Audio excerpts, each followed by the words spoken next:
Howdy y'all, this is Grey Ghost 55 and I'm coming back with another Bible video where we read God's Word and knowledge and discover His love therein. I hope you're all doing well and I hope your days are blessed.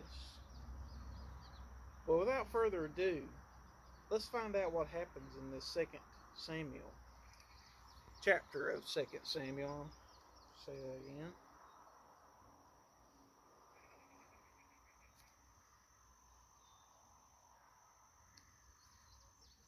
2 Samuel chapter 13.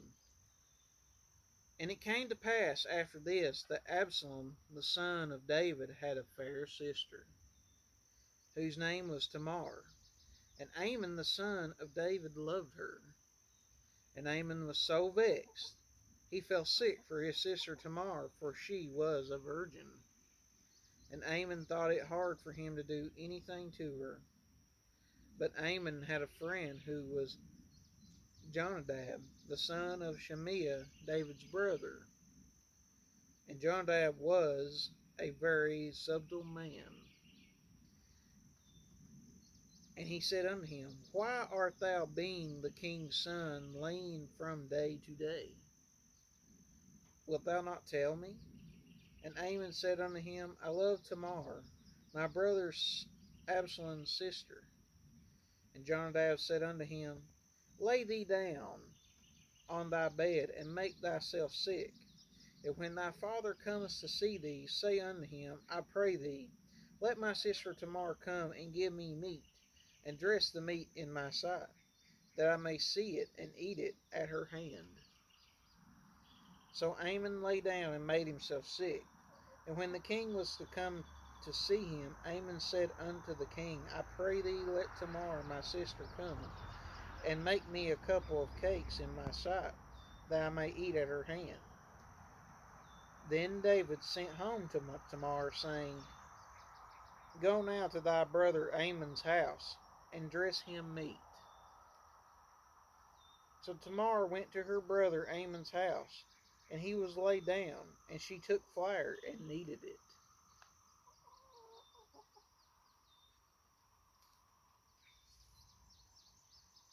and made cakes in his sight, and did bake the cakes. And she took a pan and poured them out before him, but he refused to eat. And Amnon said, Have out all men from me. And they went out every man from him. And Amnon said unto Tamar, Bring the meat into the chamber, that I may eat of thine hand. And Tamar took the cakes which she had made, and brought them into the chamber to Amnon her brother. And when she had brought them unto him to eat, he took hold of her, and said unto her, Come lie with me, my sister. And she answered him, Nay, my brother, do not force me, for no such thing ought to be done in Israel. Do not thou this folly. And I, whither I shall cause my shame to go. And as for thee, thou shalt be as one of the fools in Israel. Now therefore I pray thee, speak unto thy king, for he will not withhold me from thee.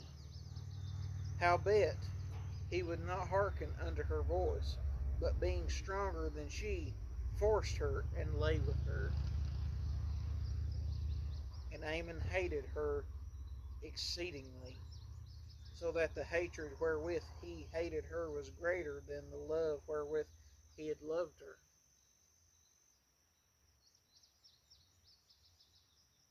And Amnon said unto her, Arise, be gone. And she said unto him, There is no cause. This evil in sending me away is greater than the other that thou didst unto me. But he would not hearken unto her. Then he called his servant that ministered unto him, and said, Put now this woman out from me, and bolt the door after her. And she had a garment of divers colors upon her, for with such robes were the king's daughters that were virgins apparelled. Then his servant brought her out and bolted the door after her. And Tamar put ashes on her head, and rent her garment of divers colors that was on her, and laid her hand on her head, and went on crying.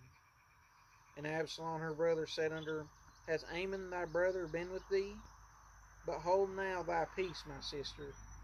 He is thy brother, regard not this thing. So Tamar remained desolate in her brother Absalom's house. But when King David heard of all these things, he was very wroth.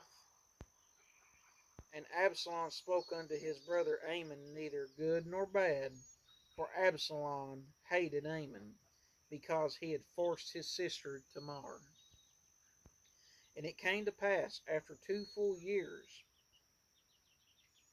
that Absalom had sheep shears in Bahazor, which is beside Ephraim. And Absalom invited all the king's sons. And Absalom came to the king and said, Behold, now thy servant has sheep shears. Let the king, I beseech thee, and his servants go with thy servant. And the king said to Absalom, Nay, my son, let us not all now go, lest we be chargeable unto thee. And he pressed him, howbeit he would not go, but blessed him. Then said Absalom, If not, I pray thee, let my brother Amnon go with us. And the king said unto him, Why should he go with thee? But Absalom pressed him, that he let Amnon and all of the king's sons go with him. Now Absalom had commanded his servants, saying, Mark ye now, when Amnon's heart is merry with wine, and when I say unto you, Smite Amnon, then kill him. Fear not. Have not I commanded you, be courageous, and be valiant? And the servants of Absalom did unto Amnon as Absalom had commanded. Then all the king's sons arose, and every man gat upon him his mule, and fled. And it came to pass, while they were in the way, that tidings came to David, saying, Absalom has slain all the king's sons, and there is not one of them left. Then the king arose and tare his garments, and lay on the earth. And all his servants stood by with their clothes rent. Then Jonadab the son of Shimea, David's brother, answered and said, Let not my lord suppose that they have slain all the young men, the king's sons, for Amnon is dead. For by the appointment of Absalom, this has been determined from the day that he forced his sister Tamar. Now therefore let not my lord the king take the thing to his heart,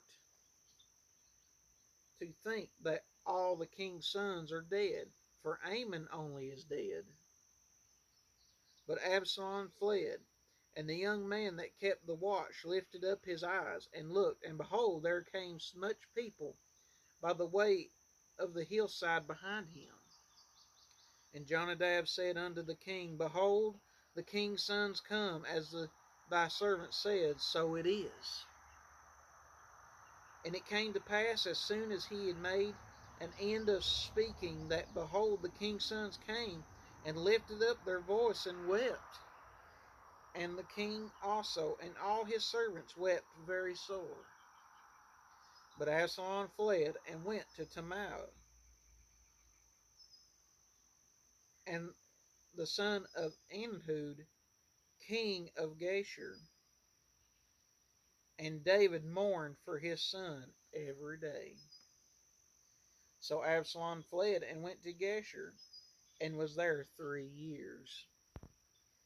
And the soul of King David longed to go forth unto Absalom, for he was comforted concerning Amnon, seeing he was dead. Chapter 14. Now Joab, the son of Zeruiah, perceived that the king's heart was toward Absalom. And Joab sent Tekoa, and fetched thence a wise woman, and said unto her, I pray thee, feign thyself to be a mourner, and put on now mourning apparel, and anoint not thyself with oil, but be as a woman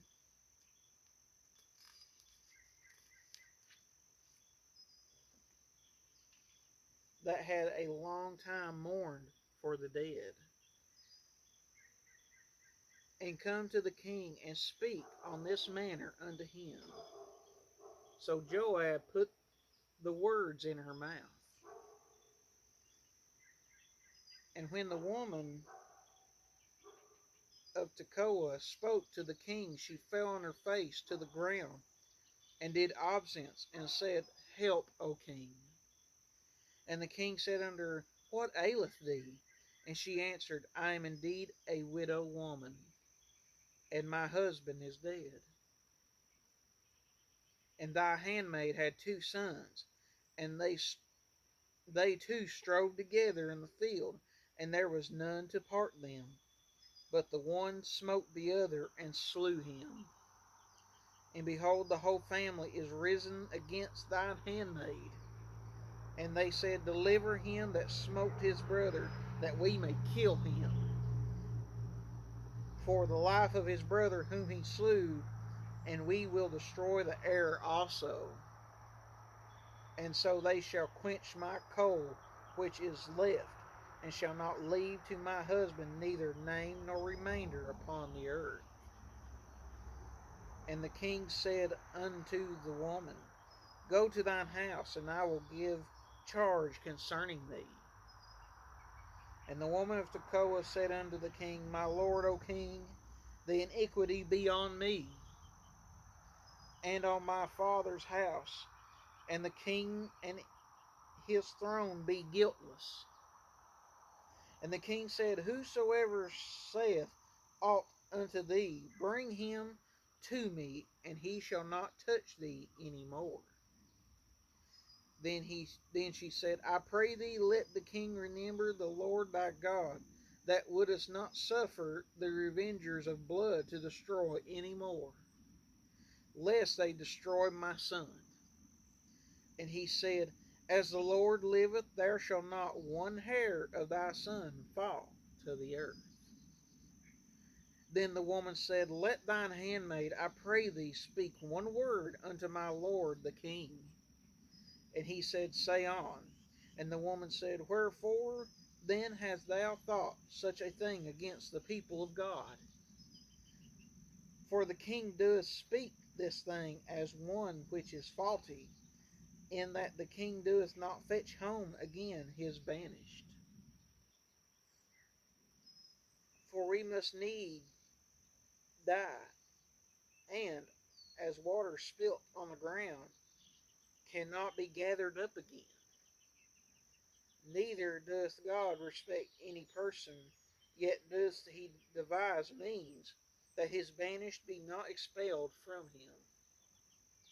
Now therefore I am come to speak of this thing unto my lord the king. It is because the people have made me afraid. And thy handmaid said, I will now speak unto the king. It may be that the king will perform the request of his handmaid. For the king will hear to deliver his handmaid out of the hand of the man that would destroy me and my son together out of the inheritance of God. Then thy handmaid said, The word of my lord the king shall now be comfortable. For as an angel of God, so is my lord the king to discern good and bad.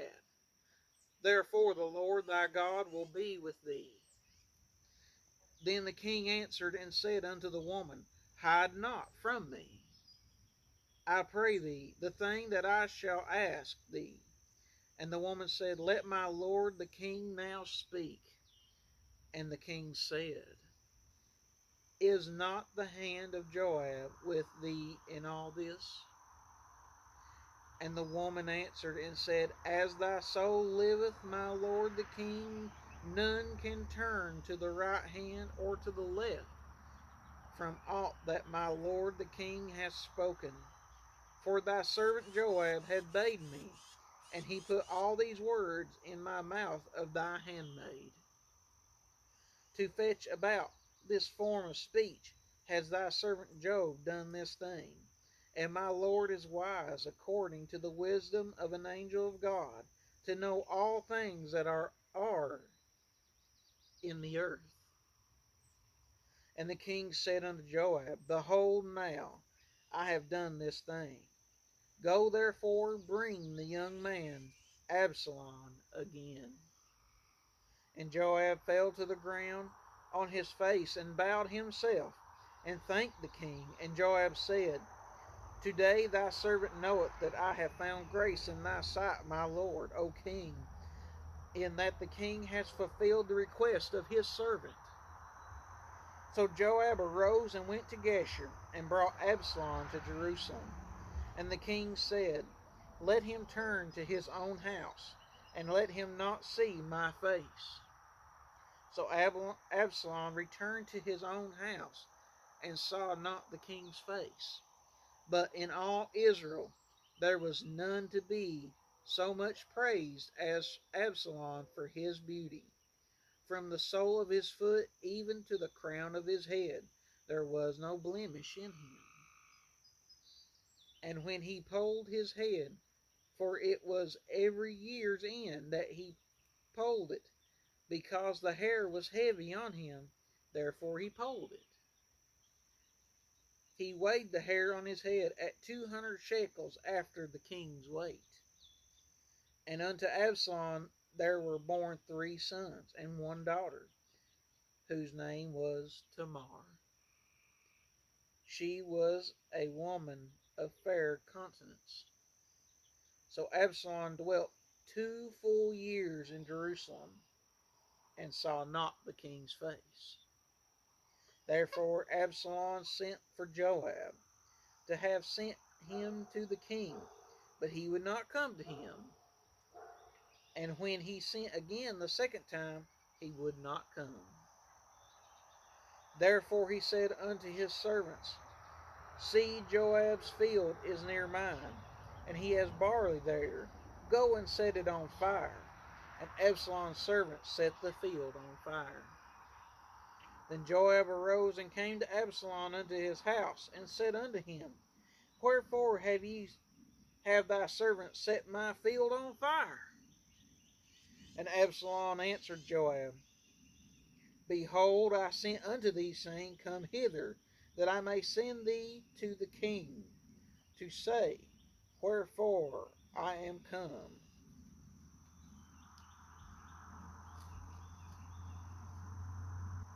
From Geshur, It had been good for me to have been there still. Now therefore let me see the king's face. And if there be any iniquity in me, let him kill me. So Joab came to the king and told him. And when he had called for Absalom, he came to the king, and bowed himself on his face to the ground before the king, and the king kissed Absalom.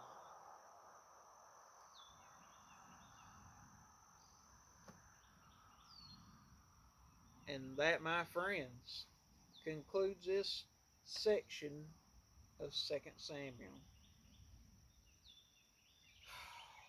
Indeed, a sad story, but I can't help but feel justified, at least from my own viewpoint. That man did those awful things to Tamar, and Tamar's brother made him pay for that iniquity. And he fled. He knew, at least for that moment, his time was will no longer be in Israel. Now, I might misunderstood that, but I understood he had to flee. And he stayed there for 3 years. If I was in that kind of position, I would have not regretted, because he did what he felt was justified in that context. And I just can't imagine the feelings that was going through his heart and mind. And not only him, but Tamar herself. I feel sorry for Tamar. I hope it's though that would be like an unclimbable mountain, that I hope she found peace somehow. I can only pray that. But my friends, I hope you've enjoyed this chapter of 2 Samuel. I know I sure have. I learn a little bit more each time we dig in this. But guys, I hope you have a beautiful and blessed Sunday. I'll see you in the next video round. But most importantly though, remember,